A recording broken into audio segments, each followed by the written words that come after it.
Hi, welcome to this week's edition of the Las Vegas Real Estate Update. I'm Steve Hawks. I'm Kendall Trotter.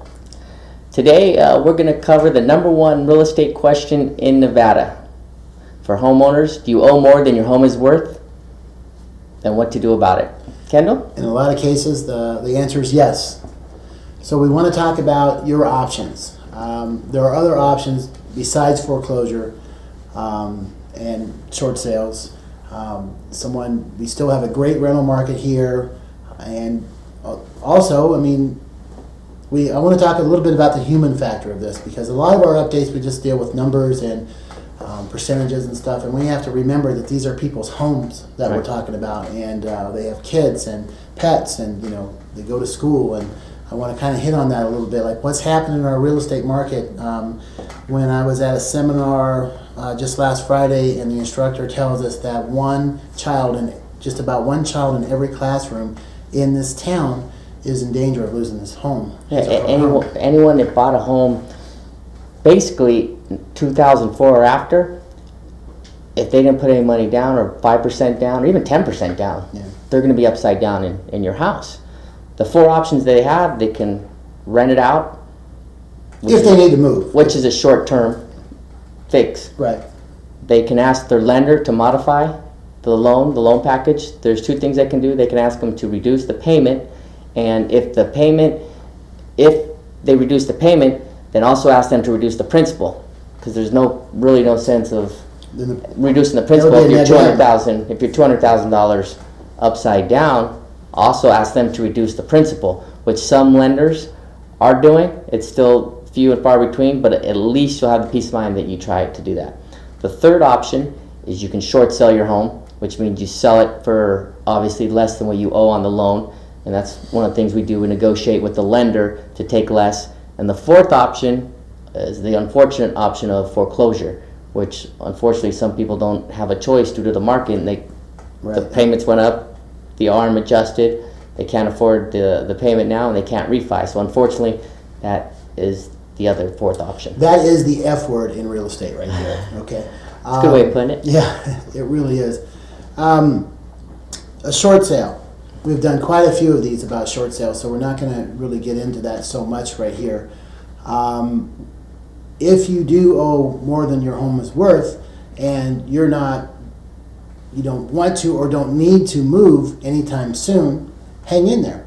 You're going to be fine. Things will come back. This is Las Vegas. Everything's always been a roll of the dice, and this town has always, for some reason, always come up with its head above water. Unlike many other cities, Las Vegas historically has bounced back from recessions much quicker than other parts of the country, historically. The jury's out on this one. We'll see what happens. But in the past, Las Vegas has always been, that's partly why our population has grown so much so fast, because people could get jobs here when they couldn't in their hometowns. And many homeowners are weighing the options now we're seeing the new phenomenon of mortgage walkers. They're weighing the options of, is it make economic sense for me to walk away or pay the mortgage for the next 5 to 10 years till you get even some zip codes have dropped 50-60%.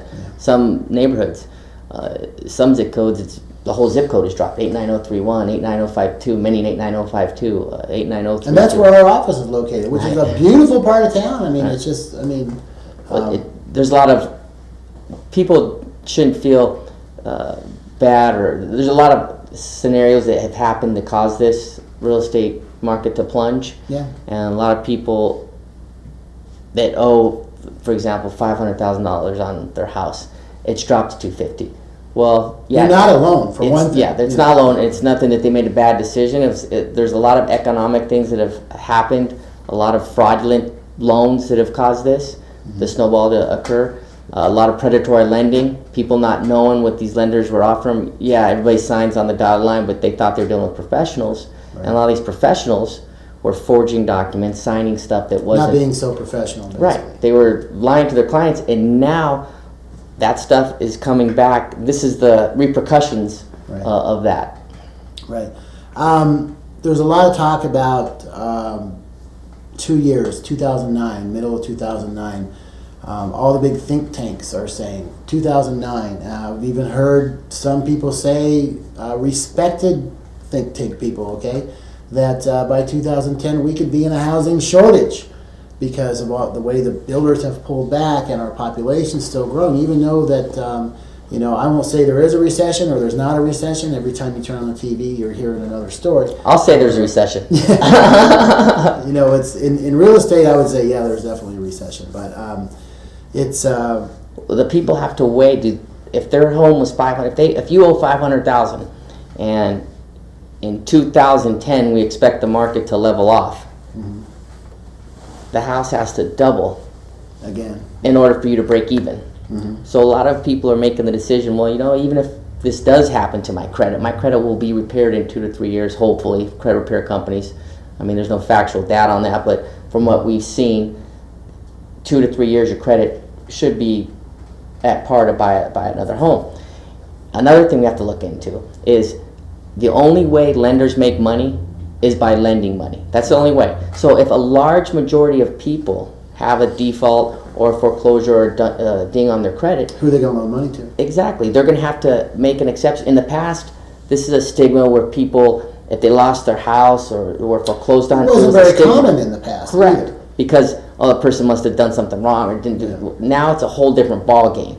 So in the future, when these lenders are doing these guidelines, they're going to have to be a little more flexible. Proof of this is my friend works at a car lot out here. 3 months ago, if somebody had a default on their credit, there was no way they could get a car.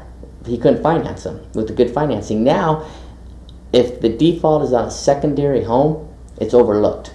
Really? So in the future, they've already changed that lending guidelines on that particular section of the lending economy. So obviously, in the future, when people are buying homes, most likely the lenders are going to be a little more flexible on the guidelines. They're going to have to be. Now, don't get us wrong. We're not telling anybody to walk away from their homes. Obviously not. We'd like to just discuss some options. If you do owe more than your home is worth and you need to move. Obviously, if you don't need to move, you're probably fine. Yeah, what we're trying to say is, I deal with a lot of people who have come in and they're crying, they're stressed, they don't know what to do. Yeah, of course. Well, hopefully this will explain to you that it's not the end of the world. Yeah. You shouldn't stress over it, shouldn't lose sleep over it. There's really nothing you can control about the situation. You have, once the house is gone below what you owe, your options are very limited. So you really can't stress about it. And even though it's happened to millions of people, thousands in Vegas, it doesn't make you feel any better. But also, if there's more people that it's happened to in a certain area or in the country, then in the future they're going to have to accommodate these potential consumers in the future. I think a good way to put it is this is a very, very common problem. So anyone going through this shouldn't feel embarrassed, shouldn't feel ashamed. This stuff is happening to good people with good jobs. There is certain reasons in our lives that make us have to move, and that's the average Las Vegan moves every 3 to 5 years.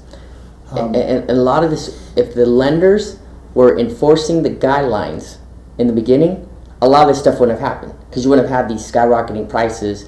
You wouldn't have had 5 people buying owner-occupied homes and inflating the values if the lenders were enforcing the guidelines, like countrywide. If they were enforcing these guidelines, these neighborhoods wouldn't be in shambles like it is. So a lot of the blame has to go on these lenders for not enforcing the guidelines. And they're the ones crying right now. Correct. They're the ones crying that they've been wrong. This topic is way big for our short 10-minute podcast. However, if you are in trouble and you need to sell your home and move, there may be help for you.